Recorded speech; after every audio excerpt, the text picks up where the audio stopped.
சுஜாதாவின் கொலையுதிர் காலம் இறுதி கட்டத்தை நெருங்கிட்டோம். 33வது அத்தியாயம். காணல பெரிய வீடு, அவுட் ஹவுஸு, மரத்தடி மண்டபம், ஏன் அரச மரம் எல்லாமே தரமட்டம்.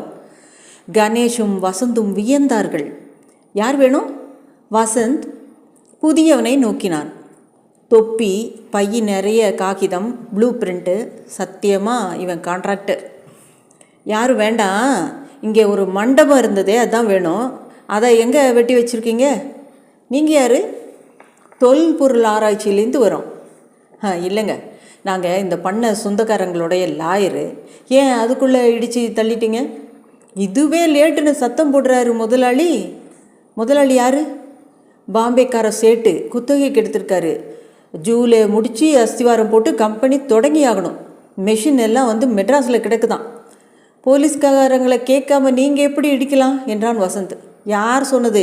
இன்ஸ்பெக்டரை கூப்பிட்டு வச்சுக்கிட்டு நீங்கள் பார்க்குறதெல்லாம் பார்த்துக்கங்க, எது வேணுமோ எடுத்துக்கங்க, 3 நாள் டைம் தரேன்னு சொல்லிட்டாரு முதலாளி.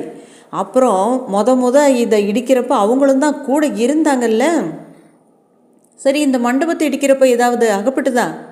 இல்லை, ஏதாவது புரியற மாதிரி சொல்லுங்கள். அந்த கல் மண்டபம் இருந்தது பாருங்க, இந்த சொனைக்கும் பக்கத்தில். ஆமாம், அதைத்தான் தொடச்சி வச்சிட்டிங்க, கில்லாடினீங்க. அதுக்கு அடியில் ஏதாவது பொந்து மாதிரி, சந்து மாதிரி ரூம் இருந்துச்சா?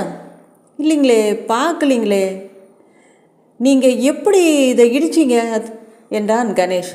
இது என்னங்க சுலபம், புல்டோசரை விட்டு ஒரே ஓட்டு. கிழவன் பல்லு மாதிரி உதிர்ந்து போச்சு. அப்படியே கல்லுங்களை அப்புறப்படுத்திட்டு லெவல் பண்ணிட்டோம். தோண்டலையா? இதுக்கு தோண்டணும், அப்படியே சமப்படுத்திட்டோம். எப்படி கரெக்டாக இருக்குது பாருங்கள். வரட்டுங்களா? வண்டி மெட்ராஸ் போகுதுங்களா? ஆமாம், உடனே போகிறோம். அப்போ சரி, 1 மணி நேரம் இருக்கிறதா இருந்தால் நானும் வரலாம்னு. அப்படிலாம் இருக்கிறதா இல்லை. அப்போ சரி என்று அவன் செல்ல, கணேஷ் ச்சே என்று உரத்த குரலில் அழுத்து கொண்டான். என்ன பாஸ், எல்லாம் தரமட்டமாயிடுச்சு. எதிரே அந்த வெளியை நோக்கினான். மண்ணில் மறைஞ்சிடுச்சு, பூமிக்கடியில் புதஞ்சிடுச்சு. அதாவது இப்படிலாம் இருந்திருந்தா. இருக்கு வசந்த், அங்கே இருக்கு, எங்கேயோ இருக்கு, எல்லாமே இருக்கு. பூமிக்கடியில் ஒரு ரகசிய அறை, மறைமுகமான கேபிள் இணைப்பு சாதனங்கள், ஒயர்கள், ஸ்பீக்கர்கள். ஐயோ, உங்கள் கட்சி துப்புரவாக செத்து போச்சு. கணேஷ் மெதுவாக நடந்தான். அங்கங்கே இருந்த சின்ன சின்ன மண் குவியல்களை காலால் நிரடினான்.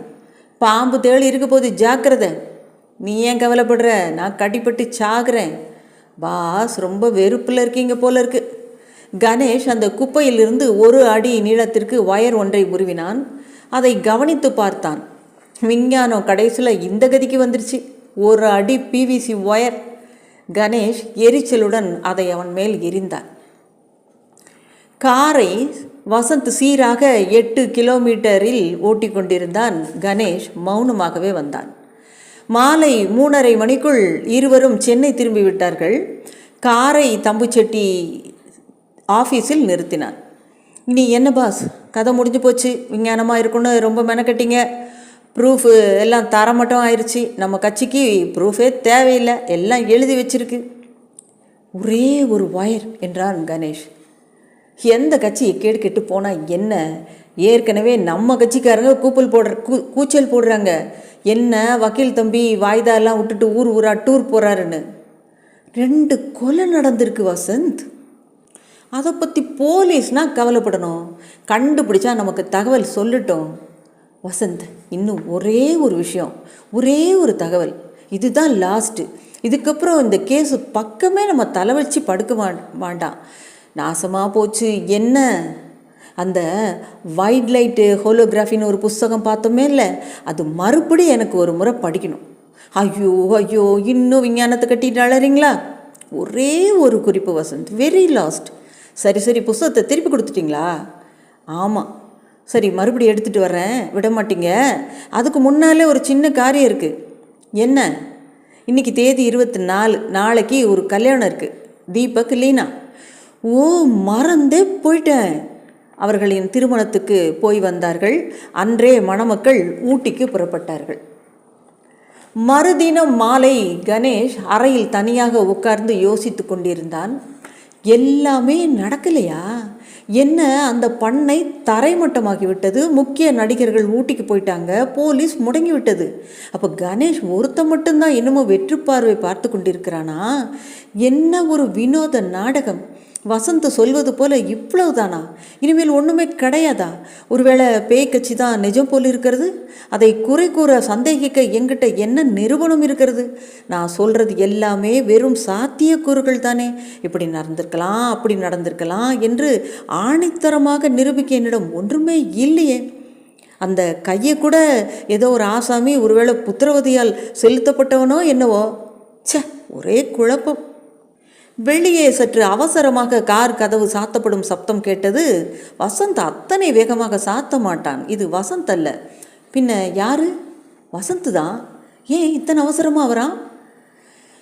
பாஸ், ஒரு முக்கியமான விஷயம், ஒரு ரியல் பிரேக். நீங்கள் கில்லாடி பாஸ், பெரிய ஆள். என்ன சொல்லி தொலையேன். அந்த புஸ்தகம். எந்த புஸ்தகம்? முதல்ல உட்காரு. வசந்த் நாற்காலியில் உட்கார்ந்து, நீங்கள் கேட்ட புஸ்தகம் கன்னிமாரால் கிடைக்கல. அமெரிக்கன் சென்டரில் என் ஃப்ரெண்டுக்கிட்ட சொல்லி வச்சுருந்தேன். இன்றைக்கி போய் வாங்கிட்டு வந்தேன். வண்டியை சர்வீஸ்க்கு கொடுத்துருந்தேன். வெயிட் பண்ணிட்டு இருக்கப்ப அதை படித்தேன். அதே சப்ஜெக்டில் வேறு ஒரு புத்தகம். இது ஒரு இளவும் புரியலை. பல பேர் எழுதின விஞ்ஞான கட்டுரைகளோட தொகுப்பு. சரிதாண்டா, யாரெல்லாம் எழுதியிருக்காங்க அப்படின்னு பார்த்தா நம்ம டாக்டர் ராமபத்திரனோட ஆர்டிக்கிளும் இருந்துச்சு. புஸ்தகத்தில் கடைசியில் எழுதினவங்க ஒவ்வொருத்தரோட வாழ்க்கை குறிப்பும் இருந்துச்சு. ராமபத்திரனுடைய வாழ்க்கை குறிப்பும் இருந்துச்சு. படித்தேன். சஸ்பென்ஸ். என்னடா? ராமபத்திரனுடைய முழு பெயர் அதில் கொடுத்துருக்கு. அது என்ன தெரியுமா? பப்பரப்பி. ஏய் சொல்லுடா. ராமபத்திர வியாசன். அத்தியாயம் 34. கணேஷ் மிக அரிதாகத்தான் சீட்டியடிப்பான். இப்போது அடித்தான். ராமபத்திர வியாசன் என்றான்.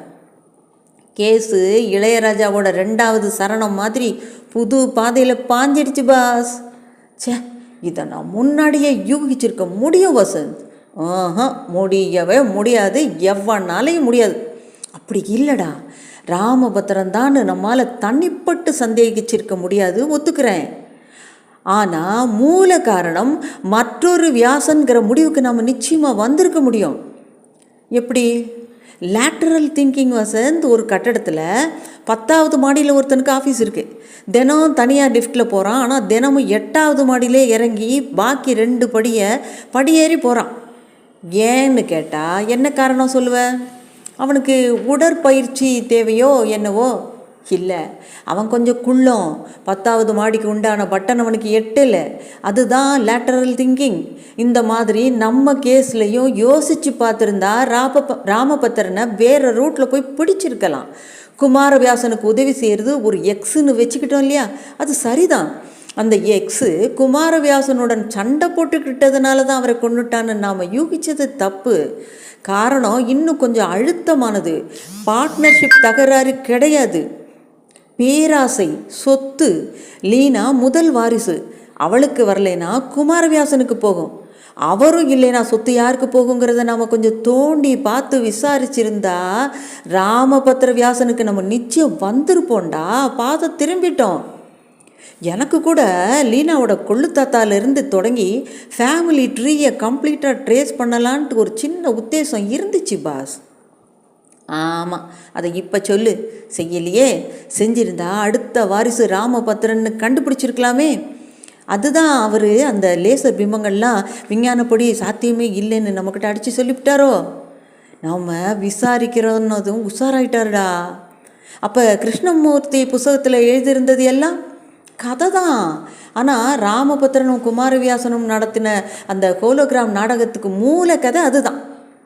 உங்களுக்கு எப்போ பாஸ் முதல்ல சந்தேகம் வந்துச்சு? ஒரு நாள் பண்ணையில் நீ இல்லாதப்போ ராத்திரி ஒரு ஆளை வச்சு என் கழுத்து நெரிச்சு கொல்ல பார்த்தாங்கல்ல. நான் கூட உனக்கு டெலிஃபோன் பண்ணனே. ஆமாம், பதறிட்டு வான்னு கூப்பிட்டீங்களே. அந்த சந்தர்ப்பத்தில் அவங்க என்னை சுலபமாக கொண்டு இருக்கலாம். கொல்லலை, ஒரு உலுக்கிட்டு ஓடி போயிட்டாங்க. என்னை கொல்லுறது அவங்க உத்தேசம் இல்லை, பயப்படுத்துறது தான். அப்போவே நான் தீர்மானிச்சிட்டேன் அது பேய் இல்லை, யாரோ ஒரு அடியாள்னு. பேய் கதையை நம்ப வச்சு லீனாவை தீர்த்து கட்டுறது தான் அவங்களுடைய குறிக்கோள். முதல்ல போலீஸ் சந்தேகம் அடுத்த வாரிசான குமாரவியாசன் மேலே தான் விழும். அதனால தான் இவ்வளவு எலாபரேட்டாக பேய் திட்டம். லீனாவை தீர்த்துட்டு சொத்தை 2 பேரும் அனுபவிக்கிறது தான் ஆரம்பிச்சிருக்காங்க. இடையில் ராமபத்திரனுக்கு புதுசாக ஒரு யோசனை தோணியிருக்கணும். எதுக்கு குமாரவியாசன் 2 பேரையும் இதே முறையில் தீர்த்துட்டா சொத்து புறம் தனக்கே வந்துடும்னு திட்டத்தை ரிவைஸ் பண்ணிட்டாரு. கொஞ்சம் ரிவர்ஸும் ஆயிடுச்சு. முதல் பலி வியாசன் பொருந்தாது பாஸ். அப்போ 2வது பலி பாக்கி இருக்குங்கிறீங்க? ஆமாம், ராமபத்திரன் லீனாவுக்காக நிச்சயம் வருவார். அவள் தேனிலவுக்கு போயிருக்கா. உடனே ராஜேந்திரனை கூப்பிடு. வசந்த் டெலிஃபோனுக்கு சென்று செயல்பட்டான். ராஜேந்திரனோட கொஞ்சம் பேசணுங்க. டெலிஃபோனை வைத்துவிட்டு, சார் வெளியூர் போயிருக்காராம், 2 நாள் ஆகுமா, என்ன பண்ணலாம்? சரி வா, ராமபத்திரனை ஒரு தடவை போய் பார்த்துட்டு வந்துடலாம். ஆனால் நமக்கு விஷயம் தெரிஞ்சதாகவே காட்டிக்கக்கூடாது. லேசரில் சந்தேகம் கேட்குற மாதிரி போகலாம். ராமபத்திரன் வீடு எங்கேன்னு கண்டுபிடிக்கிறியா? Done boss. Professor Ramabhadra Vyasan வர்றோம், கொரக்களியை பிடிக்கிறதுக்கு வர்றோம். வேளச்சேரி ரோடில் ரயில்வே லைனுக்கு இந்த பக்கத்தில் புதிய குடியிருப்புகளின் ஒரு நவீன வீட்டின் வாசலில் டாக்டர் வி ராமபத்திரன் என்ற பேர் பலகைக்கு அருகில் இருந்த பட்டனை அழுத்தினான். வி ஃபார் வியாசன் என்றான் வசந்த். உள்ளே வெகு நேரம் மணி முணுமுணுத்தபடி ஒரு சந்தேக கதவு திறந்து ஒரு வேலைக்கார முகம் எட்டி பார்த்தது. ஐயா இல்லைங்களா? இல்லைங்களே, வெளியே போயிருக்காரு. எப்போ வருவார்? தெரியாதுங்களே. எங்கே போயிருக்காரு? தெரியாதுங்களே, நேற்று போயிட்டாரு. ராத்திரி திரும்பி வரல? இல்லைங்களே. நீங்கள் யார்? அவருக்கு சொந்தக்காரங்க. அப்படி வர்றதா அவர் என்கிட்ட சொல்லவே இல்லையே. சொல்லியிருக்க மாட்டார். நாங்கள் வர்ற தகவல் அவருக்கே தெரியாது. பெரியசாமி தானே நீ? இல்லைங்க, துர்ராஜ். துர்ராஜ் உன்னை பற்றி தான் ஐயா ஓயாமல் சொல்லிகிட்டே இருப்பார். ரொம்ப நம்பிக்கையான ஆளுன்னுட்டு. வாங்க சார், உள்ளே வாங்க, உட்காருங்க. உள்ளே சென்றார்கள். சிறிய ஹால் தான். அதன் ஓரத்தில் மேஜை விளக்கு, ஏராளமான காகிதங்கள், புத்தகங்கள், சிகரெட் துண்டங்கள். மேஜையில் ஒன்றும் தொடக்கூடாதுன்னு ஐயா சொல்லியிருக்காருங்க. கணேஷ் அவைகளில் ஒரு அவசரமான கலைப்பு இருப்பதை கவனித்தான். வசந்த், அவனை எப்படினாலும் வெளியே போவை என்று ஆங்கிலத்தில் சொன்னான். துரை, நீ நல்ல டீ போடுவியாமே, ஐயா சொல்லியிருக்காரு. போடுவேங்க, ஆனால் ஐயா தான் இல்லையே, ஊருக்கு போயிருக்காரேன்னு பால் வாங்கலை. ஓஹோ, எந்த ஊருன்னு சொல்லலையோ உங்ககிட்ட? இல்லைங்க. சொல்ல மாட்டாரா அவர்? ஃப்ளாஸ்க் இருக்கா? இருக்குங்க. ஓடி போய் 3 டீ வாங்கிட்டு வந்துரு. இந்த காசு. அப்படியே ஒரு பாக்கெட்டு ஃபில்டர் வீல்ஸ் வாங்கிட்டு வந்துரு. லேஸில் கிடைக்காது. 4-5 கடையில் விசாரித்து பாரு, பிளாக்கில் விற்பான். சரிங்க என்று ஃப்ளாஸ்கை எடுத்துக்கொண்டு ஓடினான். மொல்லவா, அவசரம் இல்லை. கணேஷ் புன்னகையுடன் அந்த புத்தகங்களில் அவசரமாக புரட்டினான். மேஜை இழுப்பை திறந்தான். வசந்த் அலமாரியை குடைந்தான். டேய், இதை பர்றா. சில வினோதங்கள், கிருஷ்ணமூர்த்தியின் புஸ்தகம். பாஸ், அப்புறம் இதை பாருங்க. தீபக் லீனா கல்யாண கடுதாசி. ஆசாமி எங்கே போயிருக்கான் வசந்த்? எப்படி கண்டுபிடிக்கிறது? நியூஸ் பேப்பர்லாம் கலைஞ்சிருக்கு பாருங்க. ஒரு நிமிஷம் நான் நினைக்கிறது சரிதானான்னு பார்க்கணும். வசந்த் அந்த செய்தித்தாள்களை அவசரமாக புரட்டினான். Monday where is Monday? திங்கட்கிழமை பேப்பர் மிஸ்ஸிங். அது இங்கே இருக்குடா. பிரிங்க. ரயில், பஸ், விமானங்கள் வரும் போகும் நேரங்களை அச்சிட்டிருந்த அந்த பக்கத்தில் கோயமுத்தூர் விமான நேரத்தை குறிக்கும் வரி அடிக்கோடிட்டப்பட்டிருந்தது. பிரில்லியன்ட், கோயமுத்தூர், அங்கே இருந்து ஊட்டி. ஓ மை காட், இந்நேரம் போய் சேர்ந்துருப்பான் பாஸ். லீனாவை தீர்த்து கட்டுறதுக்கு இப்போ என்ன பண்ணுறது? ராத்திரி ரயிலுக்கு காத்திருக்க முடியாதுடா. எட்டு காரை 5 மணி நேரத்தில் போக முடியுமா உன்னால்? பாஸ், 6-6.5 மணி நேரம் ஆயிடும் பாஸ். பேசாத, ஏற்கனவே 1 நிமிஷம் வேஸ்ட் பண்ணிட்ட. வேகம் என்று வரும்போது வசந்தை மிஞ்ச ஆள் இல்லை. சமீபத்தில் டியூன் செய்யப்பட்ட ஃபியட் சொன்னபடி கேட்டது. ஆக்சிலேட்டர் ஏறக்குறைய அதன் எல்லையை தொட்டுவிட 90-100 என்று கிலோமீட்டர்களை சாப்பிட்டான். தூரத்தில் மாட்டு வண்டியை பார்த்தான். இங்கேயே தொடர்ந்து அலற வண்டிக்காரன் கதி கலங்கி போய் ஒதுங்கி மண் மேகத்தில் மறைந்து போக 300 மைலும் விட்டு வாங்கிட்டு வர்றோம் பாஸ் என்றான். கணேஷ், லேட் ஆயிடுச்சுன்னு நினைக்கிறேன்டா வசந்த் என்றான். ஒரு மேட்டை கடந்ததும் சற்று நேரம் ஃபியட் காற்றில் பறந்து இறங்கியது. சின்னதாக ஒரு ரெக்கை இருந்தால் டேக் ஆஃப் தான் என்றான் வசந்த். பயமா இருக்கா பாஸ்? ஆமாடா. கண்ணை மூடிக்கங்க. வேகத்தினால பயம் இல்லை வசந்த், லீனாவுக்காக. கவலைப்படாதீங்க, காப்பாற்றிட போகிறோன்னு சகோதர பட்சி சொல்லுது.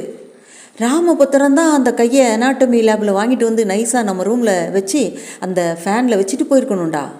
சாத்தியம், நம்ம ரூம் தான் எப்பவும் திறந்து வீடாச்சே, அந்த பாபுவை விசாரிக்கணும். கம்மான் பாக்கியலட்சுமி, இன்னும் கொஞ்சம் முயற்சி பண்ணுடி. பாக்கியலட்சுமி யாரா? நம்ம காரு. 100, 110, 115 உய் என்று யுத்த குரல் எழுப்பினான் வசந்த். ஊட்டிக்கு அவர்கள் வந்து சேர்ந்தபோது சூரியன் படுக்கை தயார் செய்து கொண்டிருந்தது. வந்து சேர்ந்தார்கள். இப்போ அவளை எங்கே தேடுறது?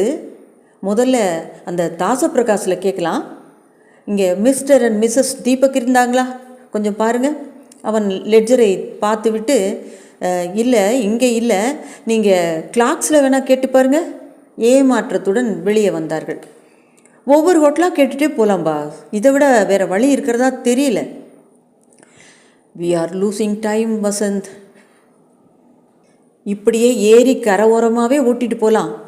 ஏரியுடன் ஒட்டி கொண்டிருந்த ரெஸ்டாரண்ட்டின் கான்கிரீட் கால்களில் ஆழம் பார்க்க வண்ண வண்ண படகுகளில் புது கல்யாண ஜோடிகள் கரை சேர்ந்து கொண்டிருந்தார்கள். There he is. வசந்த், நிறுத்து. கரையோரத்தில் தீபக் தனியாக நின்று கொண்டிருந்தான். இறங்கி 2 பேரும் அவனை நோக்கி ஓடினார்கள். தீபக், ஏய் தீபக்! திரும்பினான். கேமரா மாலை, கையில் லீனாவின் ஹேண்ட்பேக், மற்றொரு கையில் ஐஸ்கிரீம், பக்கத்தில் ஒரு புஸ்தகம். What a surprise! இங்கே கூட விட மாட்டீங்க போல இருக்கு. எங்கே வந்தீங்க? தீபக், லீனா எங்கே? போட்டிங் போயிருக்கா, வர நேரம்தான். என்ன கணேஷ், திடுப்புன்னு வந்து குதிக்கிறீங்க? தனியாவா போயிருக்கா? இல்லை, ப்ரொஃபஸரோட. ராமபத்திரன்னு ஒருத்தரை சந்தித்தோம், ரொம்ப நல்ல மனுஷரு. போட்டிங் போகணுன்னா எனக்கு 3-4 தடவை போய் அழுத்து போச்சு. லீனாவை அழைச்சிட்டு போகிறேன்னாரு. ஓகே அப்படின்னுட்டேன். காத்துட்ருக்கேன். திரும்பி வர்ற நேரம்தான். இருட்ட போகிறதில்ல. Oh God Vasanth, we are late என்று கணேஷ் அப்படியே கீழே உட்கார்ந்தார். அத்தியாயம் 35. தீபக் இருவரையும் மாறி மாறி பார்த்து, என்ன சொல்கிறீங்க? புரியலை. காரியத்தை கெடுத்துட்டீங்க. உங்ககிட்ட லீனாவை ஜாக்கிரதையாக பார்த்துக்க சொன்னேன்ல, கெடுத்து குட்டி சுவராக்கிட்டீங்களே என்றான் கணேஷ் கோபத்துடன். நேராக அந்த ஆள்கிட்ட ஒப்படைச்சிட்டு கரையில் உலாத்திக்கிட்டு வேடிக்கை பார்க்குறாரு. ஐயா, அவர் யார் கணேஷ்? அதெல்லாம் சொல்கிறதுக்கு நேரம் இல்லை. அவங்க போன படகு என்ன கலர் ஞாபகம் இருக்கா?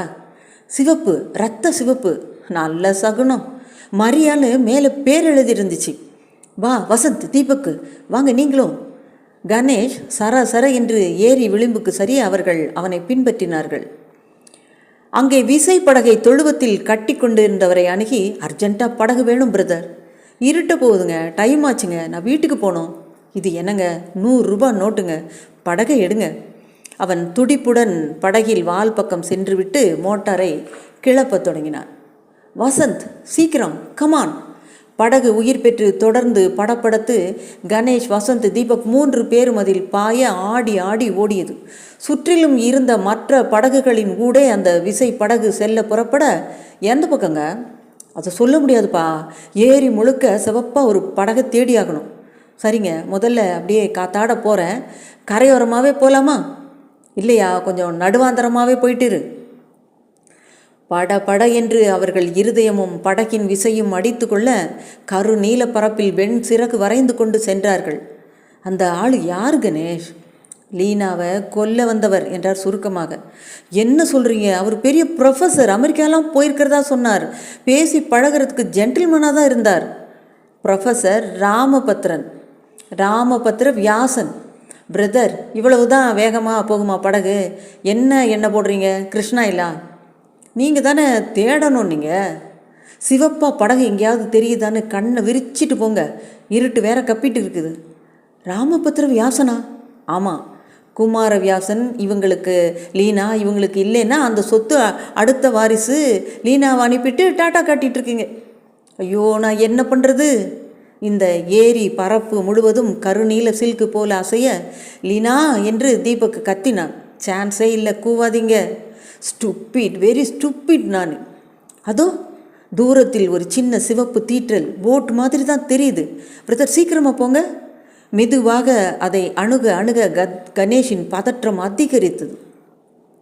காணப்போகும் காட்சியின் எதிர்பார்ப்பும் அதே சமயம் தயக்கமும். சிவப்பு படகு, இரத்த படகு, நட்ட நடு ஏரி, ஏறக்குறைய இரவு நேரம். இதை எப்படி கொண்டு இருப்பான்? துப்பாக்கியா இருக்காது, கத்தி உபயோகித்தா? இல்லை, தடம் தெரிவிக்கும் எந்த முறையையும் பயன்படுத்தி இருக்க மாட்டான். கழுத்தை நெரிச்சி அப்படியே கவிழ்த்திருக்கணும். அந்த படகை அணுக அணுக அதன் பெயர் தெரிந்தது, மரியா. லீனா, லீனா என்று தீபக் உரத்த குரலில் கூப்பிட படகு காலியாக இருந்தது. ஒன்றுமே தெரியாதது போல காற்றில் மிக லேசாக அசைந்து கொண்டிருந்தது. 2 பேரையும் காணோம். விசைப்படகு அதன் அருகில் நிறுத்தப்பட கணேஷ் படகு தாவினான். படகுக்குள் ஒரு கூலிங் கிளாஸ் கிடந்தது. அதை எடுத்து, தீபக், இது யாரோடது என்றான். லீனாவோடது தான். படகின் விளிம்பில் ஒரு வெண்மையான துணி, பாதி படிந்தும் பாதி நனைந்தும். அவள் சாரி, மை காட், என்ன ஆச்சு அவளுக்கு? பாஸ், குதிக்கட்டுமா? கொஞ்சம் இரு வசந்த், அவசரப்படாத. கணேஷ் சுற்றிலும் பார்த்தான். இடம் வலம் இரு பக்கமும் ஏரி பரப்பு. எதிரே அந்த ஏரியில் அணைக்கப்பட்டு திட்டாக ஒரு பச்சை தீவும், தீவில் மரங்களின் ரகசியத்தில் ஒரு வீடும் தெரிந்தன. ஏயா, எவ்வளவு ஆழம் இருக்கும் இங்கே? அது இருக்குங்க 30 அடி. வசந்த், அவன் நேராக அங்கே தான் நீந்தி போயிருப்பான். தண்ணீரை பார்த்தான். அங்கே தான் இருப்பான், வேறு எங்கேயும் போயிருக்க முடியாது. ஏறக்குறைய அந்த தீவை சுற்றி வந்திருக்கோம். எதிர்த்தாப்புல ஒரு படகும் வரலையே. கணேஷ் மறுபடி விசைப்படகில் பாய்ந்து நேராக அந்த கரைக்கு போங்க என்றான். ஆசாமி கரை சேர்ந்து ஓடிருப்பான்பா. இல்லை வசந்த், எனக்கு என்னமோ அப்படி தோணலை, நம்ம பார்க்கலையே.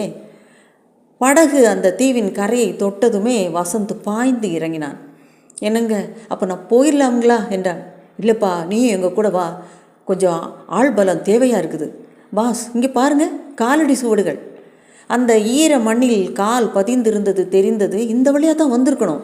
இந்த மரங்களுக்கு இடையேயோ அல்லது அந்த வீட்டிலேயோ ஒளிஞ்சிட்ருக்கணும். ஏயா, அது யார் வீடுன்னு தெரியுமா? அது ரொம்ப பழைய வீடுங்க, ரொம்ப நாளாக பூட்டியிருக்குது. இப்போ தான் சர்க்கார் அதை ஹோட்டலாக மாற்ற போகிறதா பேசிக்கிறாங்க. அந்த திட்டு முழுக்க சுற்றி வர தண்ணி தானே? ஆமாங்க, ரங்கன் திட்டுன்னு அதுக்கு பேர். பாஸ், இந்த வீடு கூட அசப்பில் அந்த பண்ணை வீடு மாதிரியே இருக்குதுல்ல. முதல்ல எங்கே தேடுறது? முதல்ல வீட்டை சுற்றி பார்க்கலாம். அங்கே இல்லைன்னா உள்ளே போகலாம். அங்கேயே இல்லைன்னா சுற்று வட்டாரத்தில் தேடலாம். ராமபுத்திரன் கையில் ஏதாவது ஆயுதம் வச்சுருப்பானோ? தீபக், இப்போ நீங்கள் எந்த சத்தமும் போடாதீங்க, பைய வாங்க. கிட்ட போனால் பங்களா பெரியதாக இருந்தது. அந்த வீடு ஒரு காலத்தில் சிறப்பாக இருந்திருக்க வேண்டும். உயர்ந்த தூண்கள் அமைந்த வராந்தாவை நோக்கி அகலமான படிக்கட்டுகள் சென்றன. நானும் கூட வரணுமா சார் என்ற பயக்குரல் கேட்டது. நீங்கள் இங்கேயே நில்லுங்க, யாரையாவது பார்த்தா சத்தம் போடுங்க, ஓடி போயிடாதீங்க. வசந்த், தீபக் வாங்க. கணேஷ் எச்சரிக்கையாக அந்த காரிடாரை சுற்றி வந்தான்.